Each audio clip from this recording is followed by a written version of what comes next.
اسلام میں وٹا سٹا کی شادی کی حقیقت۔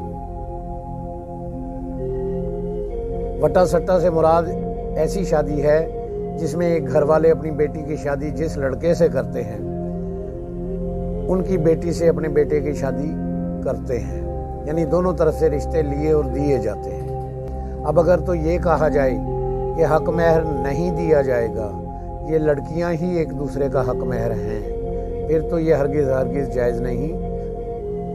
نہ ہی ایسا کیا جائے کہ دونوں کی طرف برابر حق مہر رکھ کر کہہ دیں کہ ایک دوسرے سے لینے کی بجائے برابر ہو گیا، یہ بھی اسلام اس کی بھی اجازت نہیں دیتا۔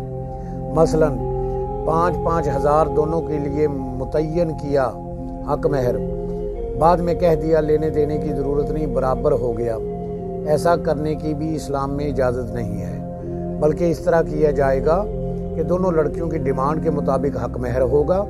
اگر متعین نہ کیا گیا ہو تو پھر دیکھا جائے گا کہ اس خاندان کی باقی عورتوں کا حق مہر کتنا ہوتا ہے، اس حساب سے دے دیا جائے گا۔ اگر دونوں طرف سے لڑکیوں کی ڈیمانڈ کے مطابق حق مہر دے کر نکاح کیا تو شرعی طور پر درست ہوگا۔ باقی اس کے فوائد تو بہت کم ہیں لیکن نقصانات بہت زیادہ ہیں۔ اس کی وجہ ہمارے معاشرے میں دینی تعلیمات بہت کم ہیں۔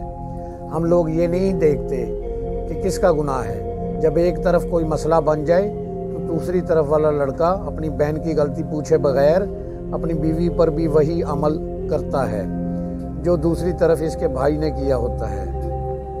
ایک طرف طلاق ہو جائے تو دوسری طرف بے گناہ ہونے کے باوجود طلاق دے دی جاتی ہے، یعنی حقیقت کو نہیں دیکھا جاتا، بس عمل کا رد عمل ہوتا رہتا ہے۔